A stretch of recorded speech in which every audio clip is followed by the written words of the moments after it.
Atomic warfare among ancient civilizations may sound like something out of a science fiction novel, but descriptions of similar deadly occurrences can be found in the very same text Dr. Oppenheimer quoted after the New Mexico atomic test.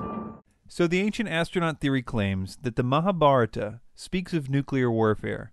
Let's see what specifically they say it says. One reference that we have, for example, speaks of these explosions that were brighter than 1,000 suns. And when these blasts occurred, the suns were twirling in the air. Trees went up in flames, and there was just this mass destruction. After those blasts, people who survived started to lose their hair, and nails started to fall out. I mean, right there, we have a concise reference to radiation poisoning, nuclear fallout. And those texts are thousands of years old. The Mahabharata actually doesn't say any of that. These exact claims about the hair and nails falling off and an explosion brighter than 1,000 suns has been repeated by ancient astronaut theorists so many times that they think it's true. But the origin of this line was from a French book called Morning of the Magicians.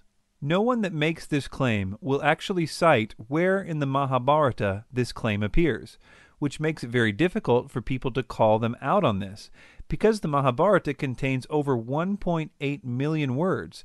So if you just say, it's in there somewhere, just trust me, you can pretty much get away with anything. As you might have guessed by now, they have a really good reason for covering their tracks by not citing a reference. For instance, let's consider the claim about the people's hair and nails falling out because of this weapon. First of all, there was no weapon involved in that story. It was part of a bad omen, and this is what it actually says. Quote, "The streets swarmed with rats and mice. Earthen pots showed cracks or broken from no apparent cause.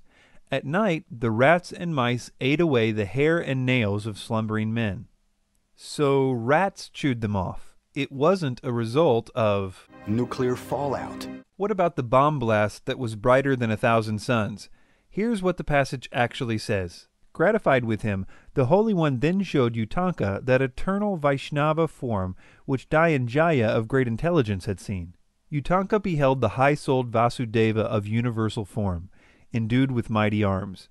The effulgence of that form was like that of a blazing fire or 1,000 suns. It stood before him, filling all space.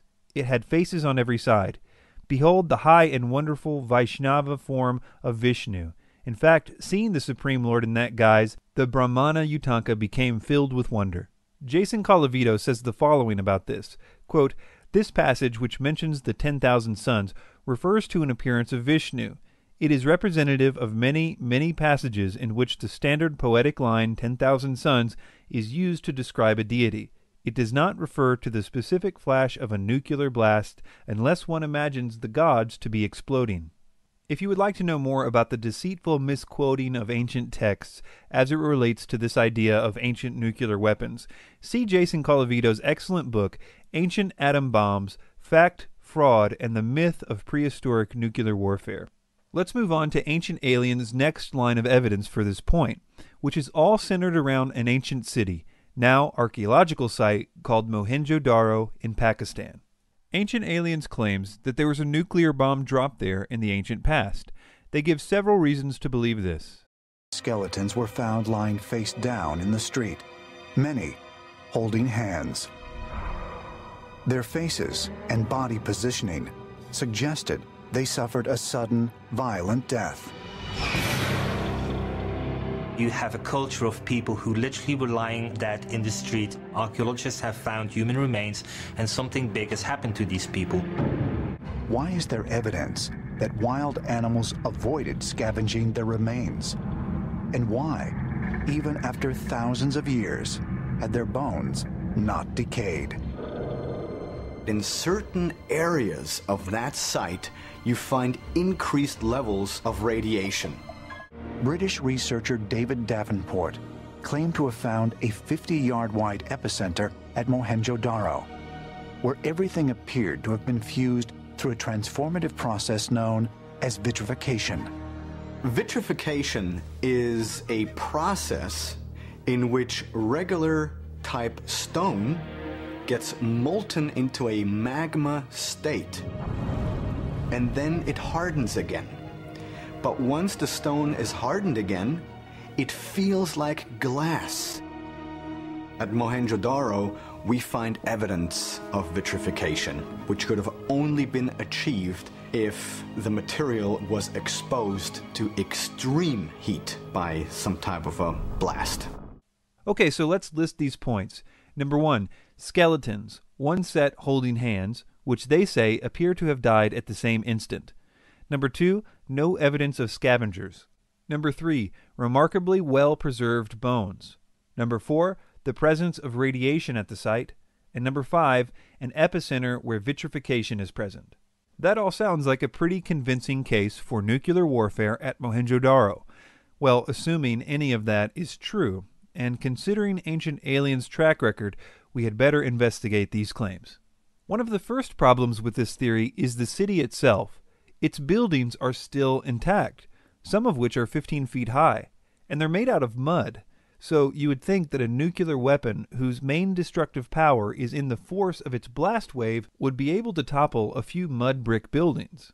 But moving on, what about these skeletons? Ancient Aliens makes it sound like a lot of skeletons were found, when in fact only 37 were found. And not only do these 37 bodies show no signs of dying suddenly, the date of their deaths varies sometimes as much as 1,000 years from one another. None of the archaeologists involved thought these skeletons suggested a sudden catastrophe. And to make matters worse for Ancient Aliens, all of the bodies were buried. The idea that these bodies were laying around in the streets isn't true. In fact, almost everything that Ancient Aliens said about this is completely untrue. The fact that they didn't die in the same instant, and the fact that they were buried in the normal way, explains why there was no signs of scavengers. Well, what about the remarkably well-preserved bones? This can be chalked up to Mohenjo-Daro being literally one of the hottest places on Earth, with temperatures reaching 128 degrees. And because it's also really dry, it's the perfect climate for preservation. In fact, this is also probably the reason why the mud brick buildings are still standing as well. The problem with the claims about there being radiation at Mohenjo-Daro is that we don't know where this claim came from. It certainly wasn't any of the scientists involved with the Mohenjo-Daro digs that claimed it, and the ancient astronaut theorists don't cite any references with which to check this claim, so until the presence of radiation can be proven to exist at the site, there is no reason to address it. Well, what about this epicenter of vitrification? Well, according to archaeologists, it wasn't exactly an epicenter of anything. It was a small amount of broken pottery, which, because pottery is put in a fire to harden it, it contains a specific type of vitrification called frit. They threw in the word epicenter to make it seem more legitimate, but there is no epicenter of anything except pottery at this site. But this brings up an important point. Mohenjo-Daro is not the only site that ancient astronaut theorists claim vitrification exists as a result of ancient atom bombs. So it would be instructive for us to look at sand vitrification and its different causes in order to address those claims. For example, there is fulgurite, which is sand fused by a lightning bolt. There is tektite, which is sand fused by the compressed force of a meteorite. There is frit, which is partially fused sand and other chemicals in the presence of heated pottery. That's what was found at Mohenjo-Daro. Finally, there is trinitite, which is vitrified sand caused by a nuclear explosion. So we first saw that the Mahabharata did not claim anything like what Ancient Aliens said it did. We saw that the bodies at Mohenjo-Daro were not killed in a sudden disaster. In fact, they died 1,000 years apart in some cases, and were clearly buried.